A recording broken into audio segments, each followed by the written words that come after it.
দেখো,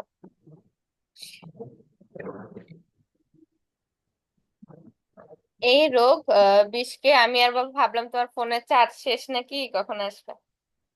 আচ্ছা দেখো, তামাক গাছের মোজাইক রোগ জীবাণু ব্যাকটেরিয়া থেকে ক্ষুদ্র এবং এই রোগ বিষকে ভাইরাস হিসেবে আখ্যায়িত করেন।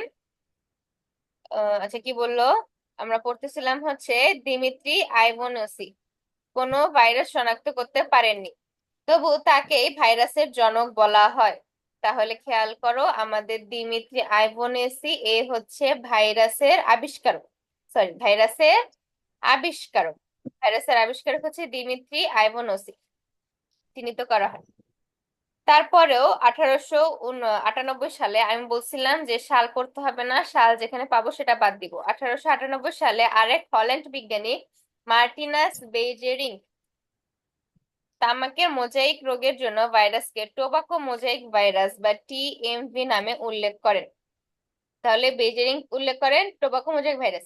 এটা কিন্তু এখানে ছড়াই ছিটাই দেওয়া আছে, আর ওই শীটে কিন্তু আমি স্টেপ বাই স্টেপ লিখে দিছি। হ্যাঁ, ওই স্টেপ থেকে পড়ো, হ্যাঁ। শীট থেকে পড়বা প্যারাটা। ওয়াল্টার রিড কি করে, সর্বপ্রথম পিথ জ্বর ইয়েলো ফিভার সৃষ্টিকারী ভাইরাস আবিষ্কার করে। আর স্ট্যানলি হচ্ছে কেলাসিত করে, টিএমভি কে কেলাসিত করে এবং নোবেল পুরস্কার পায়। স্ট্যানলি মোজাইক আক্রান্ত 1 টন তামাক পাতা মাত্র 1 চামচ পরিমাণ পানি ক্রিস্টাল সংগ্রহ করেন। যাই হোক, ওই লাইন ইম্পর্টেন্ট না। এরপরে যে বাউডেন এবং পিরি, এই দুইজন হচ্ছে টিএমবি নিউক্লিক অ্যাসিড এবং প্রোটিন, এই দুইটা, ওই যে বলছিলাম দুইটা জিনিস, এই যে ও আর পির, এরা দুইটা জিনিস বানাইছে, একটা নিউক্লিক অ্যাসিড আর একটা হচ্ছে প্রোটিন। এরপরে হচ্ছে শেফারম্যান আর মরিস। শেফা কি করছিল, শেফা হচ্ছে ধ্বংসকারী তা আর ভাইরাস আমি। সবচেয়ে মরিচ নিয়ে গেছিল, তাই না? হুম। এই নীলাভ সবুজ শৈবালেরই আরেক নাম হচ্ছে সায়ানোব্যাকটেরিয়া। নীলাভ সবুজ শৈবালের আরেকটা নাম হচ্ছে সায়ানোব্যাকটেরিয়া ধ্বংসকারী ভাইরাস সায়ানোফাস আবিষ্কার করেন। ভাইরাস জড় না জীব, এর সঠিক উত্তর আজ পর্যন্ত জানা সম্ভব হয়নি। ভাইরাস জড় নাকি জীব, এটা জানা সম্ভব হয়নি, কেন বলো তো? কেন? উভয় বৈশিষ্ট্য থাকে। কারণ হচ্ছে এটা যখন আমাদের দেহের মধ্যে ঢোকে তখন সে জীব হয়ে যায়, আর যখন দেহের বাইরে থাকে তখন সে নিষ্ক্রিয়, জড় পদার্থ, নিষ্ক্রিয়, মরা। বুঝে গেছে? আবার মনে হুম। করো পড়ে আছে, বুঝছো, একটা ভাইরাস মনে করো দেহের বাইরে কোন একটা জায়গায় নিষ্ক্রিয় হয়ে মরে পড়ে আছে, জড় বস্তু হয়ে আছে, ওই ভাইরাসটাকে তুমি ধইরা না আমার শরীরের মধ্যে দিয়ে দিলা, সে আবার বাইচে উঠবে, বাইচে উঠা শরীরে সুন্দর মতো বসবাস শুরু করবে। তাহলে একে জড় না জীব, এখন এটা জানা সম্ভব হয়নি। এটা দেহের মধ্যে থাকলে জীব থাকে, আর দেহের বাইরে যখন থাকে তখন সে নিষ্ক্রিয় থাকে, জড় থাকে, জড় বস্তু। বুঝে গেছে? তাহলে ভাইরাসের দেহে জড় এবং জীব উভয় বৈশিষ্ট্য বিদ্যমান।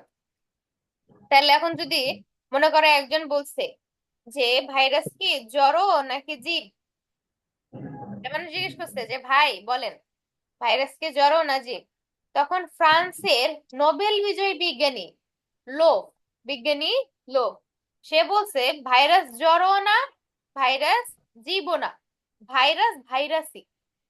ভাইরাস কি, ভাইরাস ভাই। ভাইরাস, এটি জীবীয় বস্তুও নয়, আবার জড় বা রাসায়নিক বস্তুও নয়, ভাইরাস ভাইরাস। বুঝে গেছে? হুম। তাহলে ভাইরাস ভাইরাসই, এই কথাটা বলছে বিজ্ঞানী লোক। ঠিক আছে, লোভ। জীবীয় এবং জড় বস্তুর মধ্যবর্তী পর্যায়ে একটা কিছু।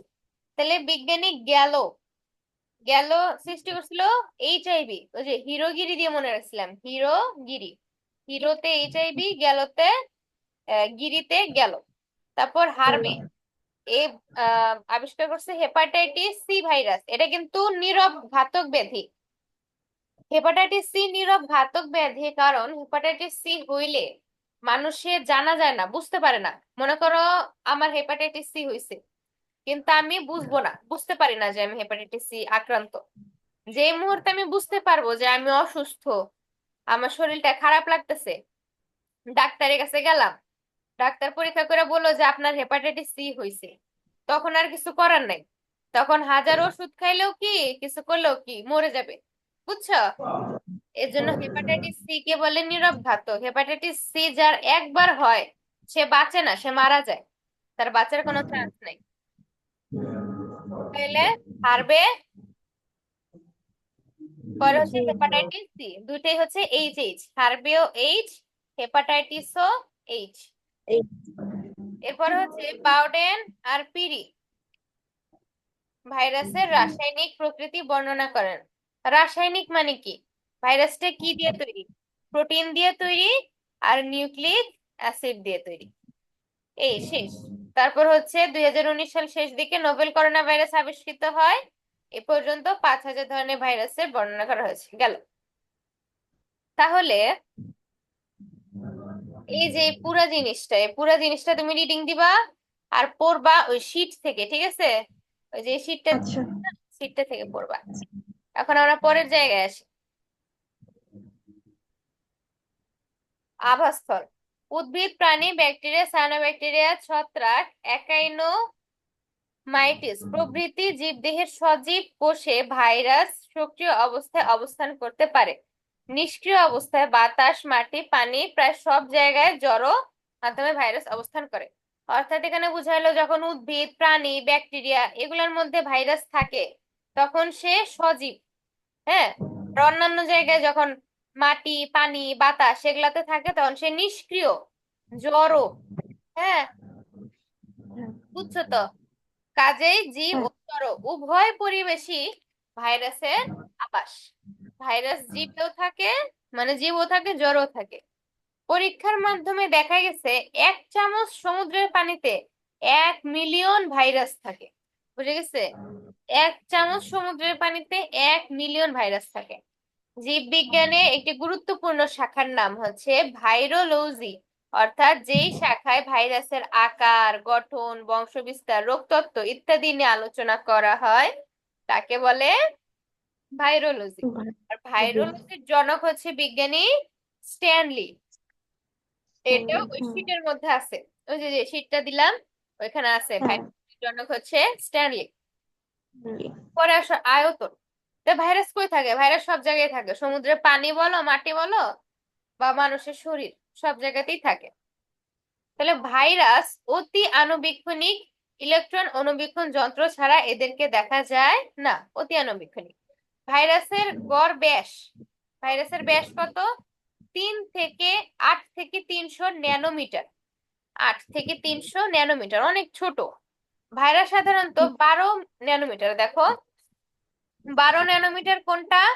Polio virus. আর 300 ন্যানোমিটার হচ্ছে তামাকের মোজাইক ভাইরাস। অর্থাৎ একটা ভাইরাস 8 থেকে 300 পর্যন্ত ন্যানোমিটার হইতে পারে। 8 থেকে 300 ন্যানোমিটার। তার মধ্যে পোলিও ভাইরাস, ওই যে বাচ্চাদের পোলিও টিকা খাওয়ায় না যেন পোলিও ভাইরাস না হয়, ওই পোলিও ভাইরাস হচ্ছে 12 ন্যানোমিটার। আর তামাকের মোজাইক ভাইরাস হচ্ছে 300 ন্যানোমিটার।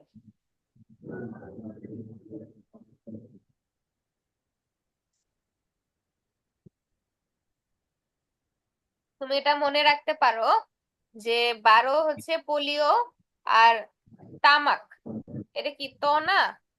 তো এটা হচ্ছে, হ্যাঁ। এটা হচ্ছে 300, দুইটাই ত ত, বুঝছো? 300 আর তামাকের ত।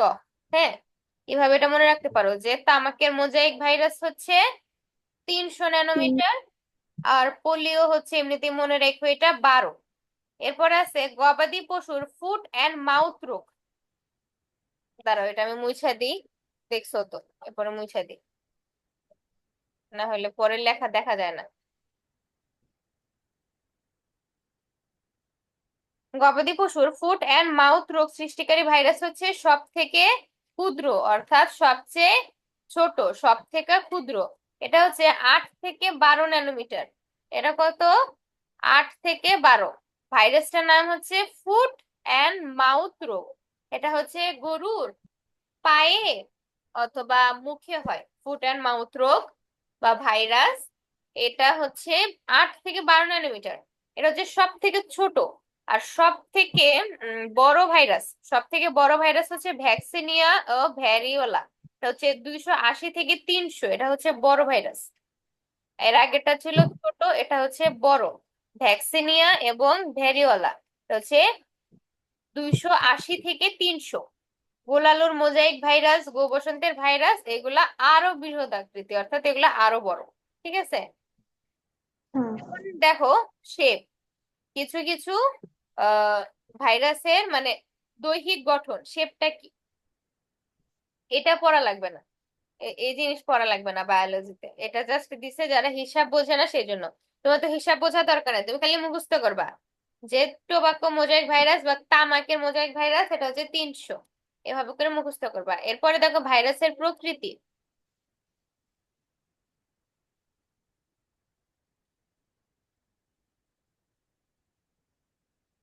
ভাইরাসের আকার কই? ও, ভাইরাসের আকার এইখানে দিছে। আচ্ছা, আমরা আগে এটা পড়ে নিই তাহলে। দেখো ভাইরাসের আচ্ছা, তুমি প্রতিদিন কখন পড়বা? ওই সন্ধ্যা 7টাতেই একটা ফিক্সড টাইম করে নি। হ্যাঁ, সন্ধ্যা 7টাতেই ভালো হয়। আচ্ছা ঠিক। শুধু শুক্রবারে আমাকে মানে পড়াইলে ভালো হয়, ওই দিন একদম ফ্রি থাকি তো। আর বাকি দিনে তো ডেইলি কলেজ যাওয়া লাগে। আচ্ছা, কালকে হচ্ছে সকালবেলা আমার এক জায়গায় পড়ানো আছে তো, সকালে পারবো নি না, কালকে 7টার সময় পড়াই দিবনি, সমস্যা নেই। সন্ধ্যা 7টায় পড়াই আচ্ছা। দিব। আচ্ছা। ভাইরাসের প্রকৃতি, নেচার অফ ভাইরাস। ভাইরাসের প্রকৃতি নির্ণয়ের ব্যাপারে বিজ্ঞানীরা এখনো দ্বিধা বিভক্ত। বিজ্ঞানী লোক বলছে হচ্ছে ভাইরাস জীব নয়, জড়ও নয়, ভাইরাস ভাইরাসই। ভাইরাস জীব না, জড়ও না, ভাইরাস ভাইরাসই। ভাইরাস সজীব এবং জড় বস্তুর মধ্যবর্তী পর্যায়ের একটি বস্তু। 1962 সালে বিজ্ঞানী স্ট্যানলি এবং ভ্যালেন্স বলেন ভাইরাস এমনিতেই জড় বস্তুর ন্যায়, কিন্তু যেই মুহূর্তে ভাইরাস কোনো সজীব কোষকে আক্রমণ করার সুযোগ পায় সেই মুহূর্তে এতে প্রাণের সঞ্চার হয়। মানে ভাইরাস এমনিতে হচ্ছে একটা জড় বস্তু, কিন্তু যখনই সে কারোর শরীরের মধ্যে ঢোকে তখনই সে প্রাণী হয়ে যায়, প্রাণের সঞ্চয় হয়। বিজ্ঞানী স্যালি বলেন ভাইরাস রাসায়নিক অণু এবং সজীব কোষের মধ্যবর্তী পর্যায়ের এক প্রকার বস্তু। আচ্ছা যাই হোক, এরপরে আমরা পড়বো ভাইরাসের বৈশিষ্ট্য, অর্থাৎ জড় রাসায়নিক বৈশিষ্ট্য এবং জীবীয় বৈশিষ্ট্য। ভাইরাসের বৈশিষ্ট্য হচ্ছে দুইটা, একটা জড় হুম। আর একটা জীবীয়, তাই না? হুম। প্রথমে আমরা পড়বো জড় অর্থাৎ জড় রাসায়নিক বৈশিষ্ট্য।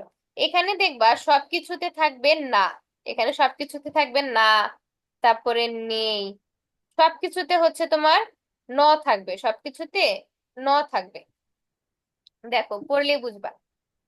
ভাইরাস অকোষীয় এবং অতি আণুবীক্ষণিক জীব। এটা এমসিকিউ এর জন্য আসে যে ভাইরাস অকোষীয় এবং অতি আণুবীক্ষণিক জীব, এটা কি ভাইরাসের জড় বৈশিষ্ট্য নাকি জীবীয় বৈশিষ্ট্য? বুঝছো? অপশনে আসে। আমি তোমাকে কয়েকটা এমসিকিউ দিয়ে দিব, নি পরীক্ষা দিলে তুমি বুঝবা যে এমসিকিউ গুলা কি ধরনের হয়। এখন এখান থেকে দেখো, ভাইরাস অকোষীয় এবং অতি আণুবীক্ষণিক জীব। আপু বসছে। আচ্ছা, এদের সাইটোপ্লাজম, কোষঝিল্লি, কোষ প্রাচীর, রাইবোজোম, মাইটোকন্ড্রিয়া এসব নেই। আমি কিন্তু বলছিলাম এই যে নেই, কি বলছি? এটার মধ্যে খালি নেই থাকবে, না থাকবে, ন থাকবে। বুঝছো? জড় বৈশিষ্ট্যের হ্যাঁ। মধ্যে এদের সাইটোপ্লাজম, কোষঝিল্লি, কোষ প্রাচীর, রাইবোজোম এগুলা নাই। এদের নিজস্ব কোনো বিপাকীয় এনজাইম নেই, খাদ্য গ্রহণ করে না, পুষ্টিক্রিয়াও নেই। বুঝা গেছে? এদের কোনো হুম। বিপাকীয় এনজাইম নাই। এনজাইম কি জিনিস? এনজাইম হচ্ছে মানুষের, মনে করো আমাদের হরমোন আছে, দেহের বিভিন্ন কাজ করার জন্য এরকম এনজাইম আছে, এগুলো হচ্ছে শরীরের ভেতরে কাজ করে, এগুলোকে দেখা যায় না। যেমন আমরা বলি না যে ফল খাও, ফলে ভিটামিন আছে, বলি না আমরা? হুম। তুমি কি একটা হ্যাঁ। আপেল কামড় দিছো, কামড় দেওয়ার পরে ভিতরে দেখছো ভিটামিন কেমন দেখা যায়? না। কিন্তু আমরা তো বলি যে ফলে ভিটামিন আছে, বলি না? কিন্তু ভিটামিন কি দেখা যায়? দেখা না। যায় না। ওই রকম এই এনজাইমটাও দেখা যায় না, এটা দেহের ভিতরে থাকে। এইরকম কোনো বিপাকীয় এনজাইম ভাইরাসের নেই, খাদ্য গ্রহণ করে না, ফলে পুষ্টিক্রিয়াও নেই। এরপরে দেখো ভাইরাস ভাইরাস জীবকোষ ছাড়া স্বাধীনভাবে প্রজননক্ষম নয়। এই যে বলছিলাম থাকবে, আর একটা বের হয়েছে নয়। স্বাধীনভাবে প্রজননক্ষম নয় অর্থাৎ মানুষ যেমন প্রজননের মাধ্যমে বংশবৃদ্ধি করে, মানুষের বাচ্চা হয়, ভাইরাস কিন্তু এরকম যখন জীবকোষের বাইরে থাকে, হুম, জীবকোষের বাহিরে আছে, সে কিন্তু প্রজননক্ষম নয়, সে কিন্তু তার বাচ্চা ফুটাইতে পারে না। যখনই সে একটা মানুষের দেহে বা একটা পশু পাখির দেহে পৌঁছায়, তখনই হচ্ছে সে বাচ্চা ফুটাইতে পারে, বংশবৃদ্ধি করতে পারে। ওই কারণে বলছে স্বাধীনভাবে প্রজননক্ষম নয়। ব্যাকটেরিয়া রোধক ফিল্টার দ্বারা ভাইরাস ফিল্টারযোগ্য নয়। ওই যে একটু আগে বলছিলাম যে একটা জাল, জালের মধ্যে দিয়া মনে করো মাছ জালে ফাঁসে না, কিন্তু হুম। ব্যাকটেরিয়া রোধক ফিল্টার, এই যে ব্যাকটেরিয়া রোধক ফিল্টার মানে হচ্ছে ওই ফিল্টারটার মধ্যে দিয়া ব্যাকটেরিয়া ফেঁসে যায়, ওই ফিল্টারে ব্যাকটেরিয়া ফেঁসে যায়। কিন্তু ভাইরাস এতই ছোট যে ওই ফিল্টারের মধ্যে দিয়া বের হয়ে পড়ে যায়, বুঝছো? ওই জালে হুম। ভাইরাসকে ধরা যায় না, ভাইরাস অনেক ছোট, যার কারণে জালের ফুটা দিয়ে ভাইরাস বের হয়ে যায়। ওই কারণে বলছে ব্যাকটেরিয়া রোধক ফিল্টার ভাইরাস গ্রহণ ফিল্টার যোগ্য নয়। কারণ ভাইরাস কি আরো ছোট না বড় বলো? ভাইরাস আরো ছোট। ছোট। ভাইরাসকে কেলাসিত করা যায়, ভাইরাসকে কেলাসিত করা যায়, সেন্ট্রিফিউজ করা যায়, ব্যাপন করা যায়, পানির সাথে মিশিয়ে সাসপেনশন তৈরি করা যায়, তলানীকরণ করা যায়। কেলাসিত মানে কি? কেলাসিত মানে এটা মনে রাখো যে গোলানো। আমরা পানির মধ্যে কোনো একটা জিনিস নিয়ে গুলাই না, গুলাই, হ্যাঁ। ওই গোলানোকে বলতেছে এখানে কেলাসিত। সেন্ট্রিফিউজ করা মানে হচ্ছে জুস মেশিন আছে না, জুস মেশিনের মধ্যে হ্যাঁ। কিছু একটা দিলে তারপরে এটা এইভাবে ঘুরতে ঘুরতে ঘুরতে ঘুরতে ওটাকে জুস বানায় ফেলে না, ওইরকম একটা হ্যাঁ। বৈজ্ঞানিক জিনিস আছে, ওটাকে বলে সেন্ট্রিফিউজ। জুস মেশিনের মতোই ওটা। মনে করো ভাইরাস ভিতরে দিয়ে এটা নিচে এভাবে করলে ভাইরাস গুলে যায়, বুঝছো? ওই জিনিসটা, ওই মেশিনটাকে বলা হয় সেন্ট্রিফিউজ। তো কেলাসিত করা যায়, সেন্ট্রিফিউজ করা যায়, ব্যাপন করা যায়। ব্যাপন মানে ছড়ায় যাওয়া, ছড়ায় যাওয়া, ছড়ায় যায়। পানির সাথে মিশে সাসপেনশন, সাসপেনশন হচ্ছে ওষুধ, ওষুধের মতো সাসপেনশন তৈরি করা যায়। তলানীকরণ করা যায় অর্থাৎ তলায় জমে থাকে, এইসব করা যায়, বুঝছো? এরপরে আছে জীবকোষের বাহিরে ভাইরাস কণার মতো নিষ্ক্রিয়। এই যে আর একটা পাইছি, ন, নিষ্ক্রিয়। ভাইরাসের দৈহিক বৃদ্ধি নেই। ভাইরাস আমাদের মতো খাইলে বড় হয় না, ও তো খাই না।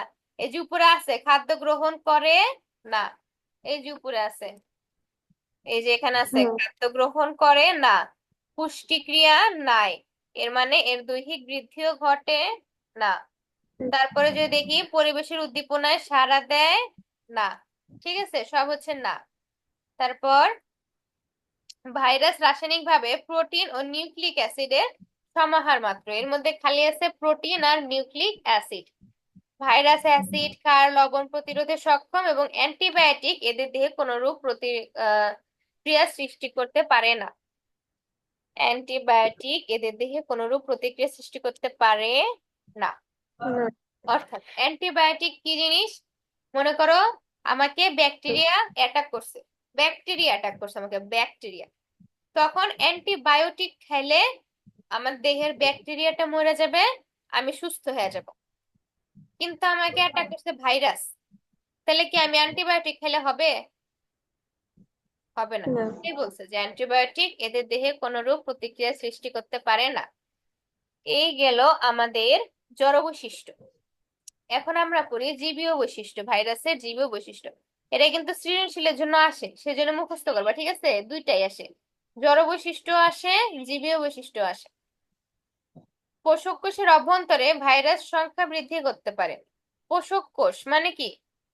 যেই কোষের মধ্যে ভাইরাস থাকে, মানে আমরা, হ্যাঁ, আমরা, আমাদের শরীরের মধ্যে ভাইরাস ঢুকছে, তাহলে আমি হচ্ছি পোষক কোষ, বুঝছো? হুম। আমার শরীরে ভাইরাস ঢুকছে, আমি পোষক কোষ। পোষক কোষের অভ্যন্তরে ভাইরাস সংখ্যা বৃদ্ধি করতে পারে। পারে। কিন্তু দেখো এই যে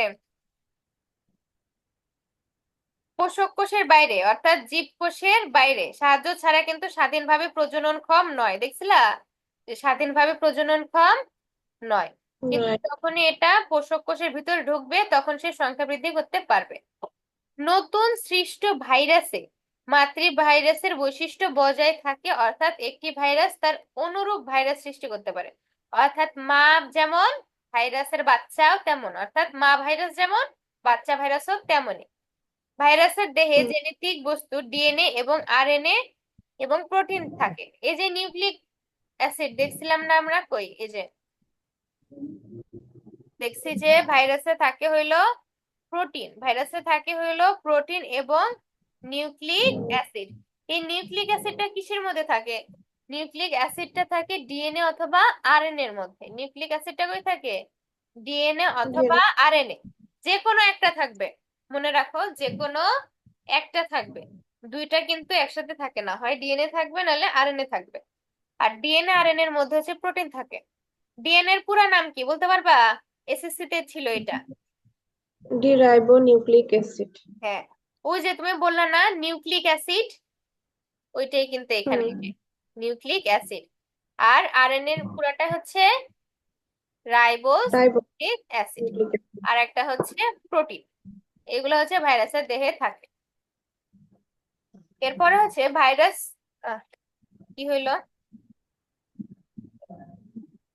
ভাইরাস সুনির্দিষ্টভাবে বাধ্যতামূলক পরজীবী। ভাইরাস সুনির্দিষ্ট, এমন হলো কেন ধুর। ভাইরাস সুনির্দিষ্টভাবে বাধ্যতামূলক পরজীবী, অর্থাৎ একে কিন্তু বাধ্যতামূলক ভাবেই থাকতে হয় আরেকজনের দেহে। যদি না থাকে তাহলে সে কিন্তু জড়বস্তু হয়ে যাবে, সে কোনো কাজ করতে পারে না।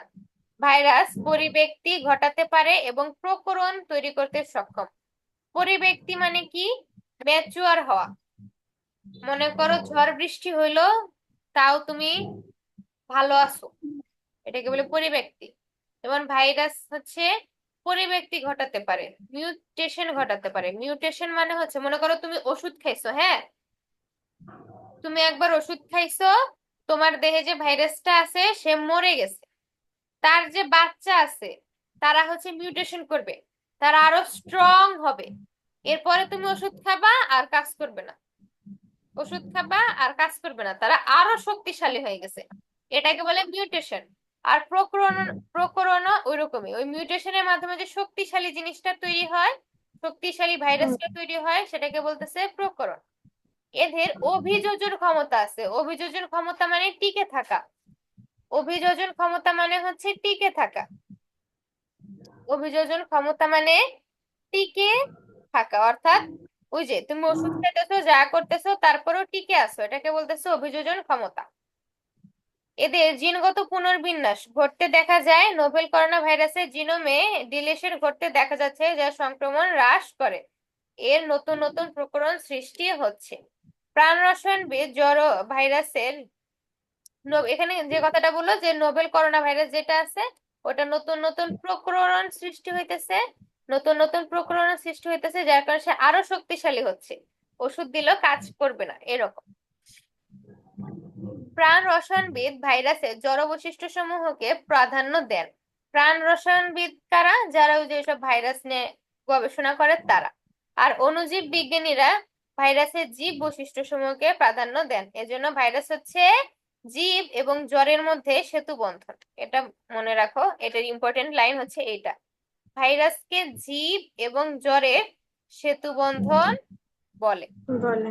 ঠিক আছে, তোমার তো শুধু ভাইরাস আর ব্যাকটেরিয়া আছে না, ম্যালেরিয়া তো নেই। এই অধ্যায়টা আবার অনেক বড়। তোমাদের কলেজে কি পড়ায়? মানে কলেজে কি রিডিং ধরে ধরে পড়ায়? না, শুধু লেকচার দেয়া যায়, এমনিতে বুঝায় দেয়, যাতে ওটা বোঝো, এমনিতে বোঝার মতো দেয়, মানে বোঝা যায়। বোঝা যায়। আচ্ছা, কলেজের ক্লাসগুলো করবা তাহলে মানে ভালো হবে, আরো বেশি জানবা। হয়তো ওনারা আমার থেকে আরেকটু ভালো পড়াইতে পারে, তাই না? আচ্ছা, হুম। ডাকে, আপু কি ডাকতেছে তোমাকে? না, ডাকতেছে না। আচ্ছা, এরপরে আমরা পড়বো ভাইরাসের ভৌত গঠন। ভাইরাসের ভৌত গঠনটার আগে আমি তোমাকে আর একটা জিনিস পড়াই দিই। আর একটা জিনিস পড়াই দিই, এটা হচ্ছে তুমি মুখস্থ করবা, আমি তোমায় কাল কিছু এমসিকিউ দিব ওইখান থেকে, বা আমি ধরবো মুখে, তুমি বলবা, বুঝছো? এই পেজটা কালকে পড়াবো, আজকে এই পেজটা পড়ে, কারণ এখান থেকে আমি পড়া দিয়ে দিব, তুমি হচ্ছে মুখস্থ করে কালকে পড়া দিবা, ওই কারণে। আচ্ছা। ভাইরাসের প্রকারভেদ। গঠন বৈশিষ্ট্যের ভিত্তিতে ভাইরাসকে নিম্নলিখিত কয়েকটা প্রকারে ভাগ করা যায়। একটা হচ্ছে আকৃতি অনুযায়ী, আর একটা হচ্ছে নিউক্লিক অ্যাসিডের ধরন অনুযায়ী। তাহলে আকৃতি অনুযায়ী দেখো, আকৃতি অনুযায়ী হয় হচ্ছে দণ্ডাকার। এই যে এটা দণ্ডাকার,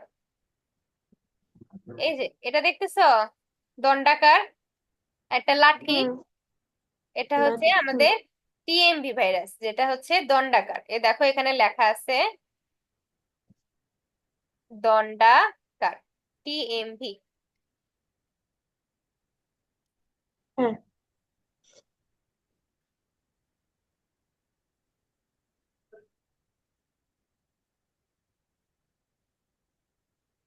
তাহলে দণ্ডাকার হচ্ছে, এদের আকার অনেকটা দণ্ডের মতো। উদাহরণ হচ্ছে tobacco mosaic virus, alpha alpha mosaic virus, আর একটা হচ্ছে মামস ভাইরাস। এটাকে মনে রাখবা কি দিয়ে? এটিএম দিয়ে। কি দিয়ে মনে রাখবা? এটিএম। ATM machine ATM. দেখছো? ওই যে বিভিন্ন কার্টুনেও দেখায় এটিএম মেশিন, তাই না? এটিএম মেশিন হ্যাঁ। কি একটা লম্বা না, ওই যে দণ্ডের মতো দাঁড়ায় থাকে, ওটা দিয়ে মনে রাখবা এটিএম। এতে কি? এতে হচ্ছে আলফা আলফা, আলফা, এই যে আলফা, আলফা লিখলে হয় এরকম, আলফা, তাই না? Alpha alpha mosaic virus. T তে হচ্ছে tobacco mosaic virus, tobacco, tobacco mosaic virus. আর এম তে হচ্ছে মামস ভাইরাস। এম তে কি? Mumps virus. তাহলে আমরা দণ্ডাকার মনে রাখবো এ টি এম দিয়ে, হ্যাঁ, এটি এম। এরপরে হচ্ছে গোলাকার ভাইরাস, গোলাকার। এদের আকার অনেকটা গোলাকার। উদাহরণ polio virus, TIV, HIV, dengue virus. এদের আকার অনেকটা গোলাকার। উদাহরণ পোলিও ভাইরাস, টিআইভি, এইচআইভি এবং ডেঙ্গু ভাইরাস। এটা মনে রাখবা এটা দিয়ে। টিপু পিএইচডি করছে, টিপু পিএইচডি করছে। তাহলে এখানে হচ্ছে এই যে টি না, টি তে হচ্ছে হ্যাঁ।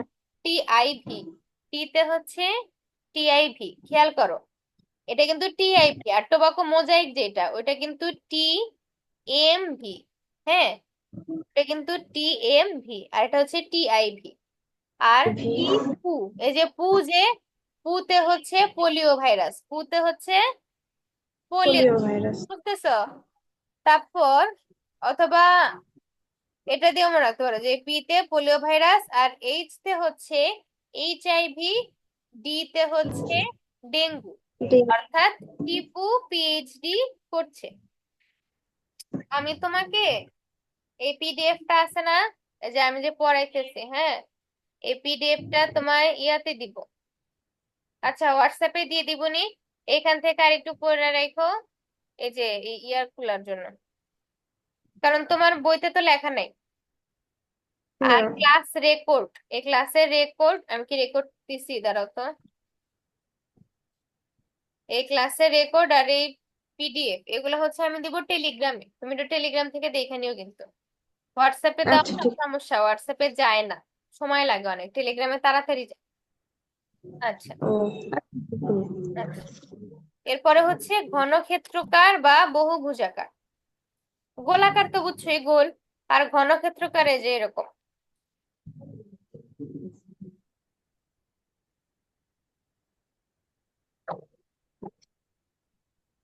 ঘনক্ষেত্রকার কই, পোলিও,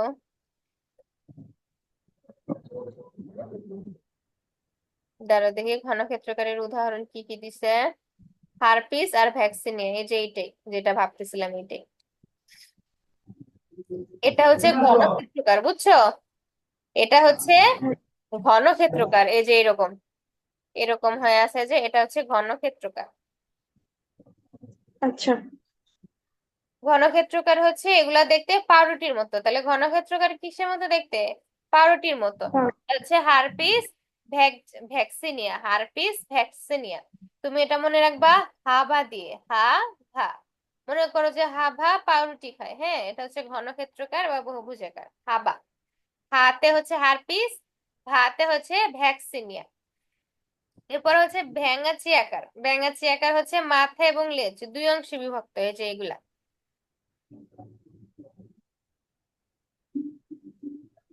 এই যে এইগুলা ব্যাঙাচি। ও না, এগুলা এগুলা না মনে হয়, হয় এগুলাই সবগুলাই। এই যে এইটা, তারপরে এইটা, তারপরে এটা। ব্যাঙাচি মানে কি জানো? এই যে এখানে যে লিখছে ব্যাঙাচি, ছাতার মতো। এই যে ব্যাঙাচি আকার, না ব্যাঙাচি ছাতার মতো না। ব্যাঙাচি মানে হচ্ছে ব্যাঙের বাচ্চা। ব্যাঙাচি হচ্ছে ব্যাঙের বাচ্চা, যখন ব্যাঙের বাচ্চা হয় না, তখন তারা এরকম দেখতে হয়। ব্যাঙের বাচ্চা যখন মানে মাত্র বের হইছে, ওরকম বাচ্চা হচ্ছে এরকম দেখতে হয়, এর জন্য এগুলোকে বলে ব্যাঙাচি আকার। ব্যাঙাচি হলো ব্যাঙের বাচ্চা। তাহলে এটা মনে রাখবো সব টি দিয়া, বুঝছো? এগুলো হচ্ছে সব টি। এগুলো কি সব টি, T2, T6, T4 এগুলা। এরপর আছে সিলিন্ড্রিক্যাল বা সূত্রাকার। এটা মনে রাখো, এটা হচ্ছে লম্বা সিলিন্ডারের মতো। এটা হচ্ছে ইবোলা ভাইরাস আর মটরের স্টিক ভাইরাস। এটা এমনিতেই মনে রাখো, এটা এমনিতেই মনে রাখো যে সিলিন্ড্রিক্যাল হচ্ছে ইবোলা, আর একটা হচ্ছে মটরের স্টিক ভাইরাস। এরপর আছে ভাইরাস। ডিম্বাকার, ডিমের মতো ডিম্বাকার। এটা হচ্ছে ইনফ্লুয়েঞ্জা ভাইরাস। এটা কি হয় মনে রাখবা, আমরা ডিম যখন মনে করো সেদ্ধ ডিম খাবো, হ্যাঁ, গরম গরম ডিম হ্যাঁ, দিয়ে আমরা ফু দিই না? ফু দিয়ে তারপরে খাই না গরম থাকলে? মনে রাখো হ্যাঁ, এটা আমরা ফু দিই, হ্যাঁ। ইনফ্লুয়েঞ্জা, ইনফ্লুয়েঞ্জা ফু দিই। ডিম আমরা ফু দিয়া তারপর ঠান্ডা করে খাই। ডিম হাতে নিয়ে ফু দিই গরম লাগলে। কারণ ইনফ্লুয়েঞ্জা হচ্ছে ডিম্বাকার। এরপরে দেখো, আজকে হচ্ছে উদাহরণগুলো পরে দিব, যতটুক পড়াইলাম ওইটুক হচ্ছে তোমার পড়া থাকবে, ঠিক আছে? আচ্ছা।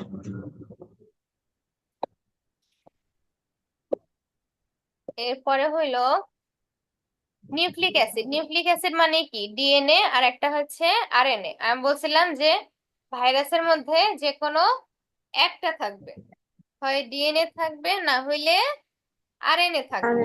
নিউক্লিক অ্যাসিডের ধরন অনুযায়ী ভাইরাস দুই প্রকার, একটা হচ্ছে ডিএনএ ভাইরাস আর একটা হচ্ছে আরএনএ ভাইরাস। যে ভাইরাসে নিউক্লিক অ্যাসিড হিসেবে ডিএনএ থাকে তাকে বলে ডিএনএ ভাইরাস, আর যে ভাইরাসের নিউক্লিক অ্যাসিডে আরএনএ থাকে তাকে বলে আরএনএ ভাইরাস। RNA virus. বোঝা গেছে? এখন মনে রাখো একটা জিনিস, তুমি যেই নামগুলা বিভিন্ন ভাইরাসের নাম আমরা ছোটবেলা থেকে শুনছি না, যেমন হলো এই যে করোনা ভাইরাস, তারপরে ডেঙ্গু, তারপরে এইচআইভি, তারপর পোলিও, বাচ্চাদের পোলিও টিকা খাওয়ায়, এগুলো শুনছি না ছোটবেলা থেকে? তারপর হ্যাঁ। মার্স, র্যাবিস, টিএমভি, এই ভাইরাস গুলোর নাম কিন্তু আমরা ছোটবেলা থেকে শুনছি, তাই না? হুম। হুম। এগুলা হচ্ছে আরএনএ ভাইরাস। যেগুলো আমরা ছোটবেলা থেকে শুনছি সেগুলাকে বলা হয় আরএনএ ভাইরাস। আর এই নামগুলা দেখো: Titu virus, vaccinia, variola, TIB, adeno herpes, simplex. তুমি কি এই ভাইরাসের নামগুলো আগে কোনোদিন শুনছো? এই vaccinia, variola, adeno herpes, simplex শুনছো কোনোদিন? শোনো না, না। শুনি নাই। এগুলা হচ্ছে ডিএনএ ভাইরাস। তার মানে যে ভাইরাস যেমন করোনা, পোলিও, ডেঙ্গু, এইচআইভি, এগুলো আমরা ছোটবেলা থেকে শুনে আসতেছি, যেগুলো আমরা ছোটবেলা থেকে শুনে আসতেছি ওইগুলা হচ্ছে আরএনএ ভাইরাস। আর যেগুলা অনেক কঠিন কঠিন নাম, ভ্যাকসিনিয়া, ইডোনোহার্পিস সিমপ্লেক্স, উচ্চারণ করতে দাঁত ভেঙে যাইতেছে, বা অনেক কঠিন, আগে কোনোদিন শুনি নাই, এগুলা হচ্ছে ডিএনএ ভাইরাস। মনে থাকবে?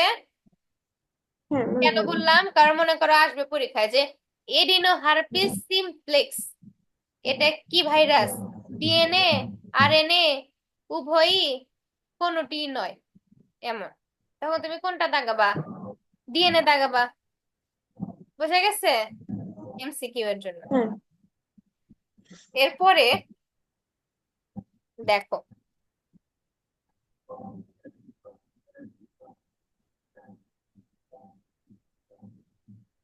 আমরা কি জানি ডিএনএ যেমন না,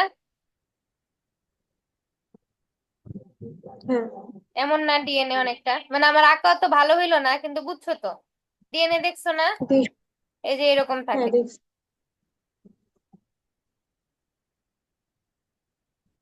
এরকম থাকে না, এটা কি দ্বিসূত্রক না? দুইটা সূত্রক, এই একটা সূত্রক, এই আর একটা সূত্রক, দুইটা সূত্রক না, এই একটা যাইতেছে, আবার এই একটা যাইতেছে। দুইটা কিনা সূত্রক, দুইটা সূত্রক। হ্যাঁ, কিন্তু কিছু কিছু ভাইরাস আছে যাদের ডিএনএ এক সূত্রক। কয় সূত্রক? এক এক সূত্রক। সূত্র।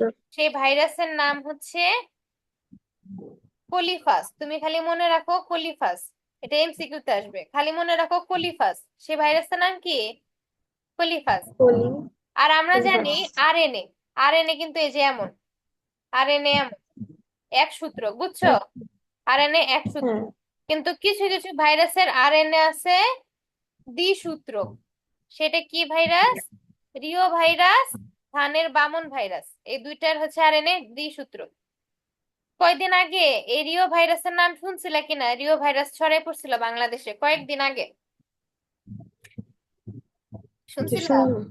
ওই যে ইন্ডিয়া না। থেকে আসছিল না, কোন জায়গা থেকে জানি আসছিল রিও ভাইরাস, শুনছিলাম, পরে আবার শুনি নাই। এই রিও ভাইরাস আর ধানের বামন ভাইরাস এগুলা হচ্ছে আরএনএ দ্বিসূত্র। আর এই কোলিফাজের ডিএনএ হচ্ছে এক সূত্রক, অর্থাৎ এটা হচ্ছে ব্যতিক্রম। আর বাকি যা যা আছে এগুলা তো আমরা জানি, এগুলা হচ্ছে স্বাভাবিক। বাকি যা যা আছে এগুলা হচ্ছে স্বাভাবিক। স্বাভাবিক। বুঝে গেছে? খালি এই পলিফাস, এটা হচ্ছে এক সূত্র, আর এরিও ভাইরাস ও ধানের বামন ভাইরাস এটা হচ্ছে দ্বিসূত্র, জি। মানে ব্যতিক্রম। বুঝে গেছে? তাহলে হ্যাঁ। এতটুকুই থাকবে আজকের পড়া, মানে যতটুকু পড়াইছি ওটা পড়ো। এটার মধ্যে অনেকগুলো ইনফরমেশন আছে, ইনফরমেশন কিন্তু অনেক। আচ্ছা, ঠিক আছে। এমসিকিউ কিন্তু প্রচুর। সব যেন মুখস্থ থাকে, কালকে যেন আমি কিছু জিজ্ঞেস করলে পড়া বলতে পারো, ঠিক আছে? কালকে তাহলে আচ্ছা। 7টায় আবার। আচ্ছা।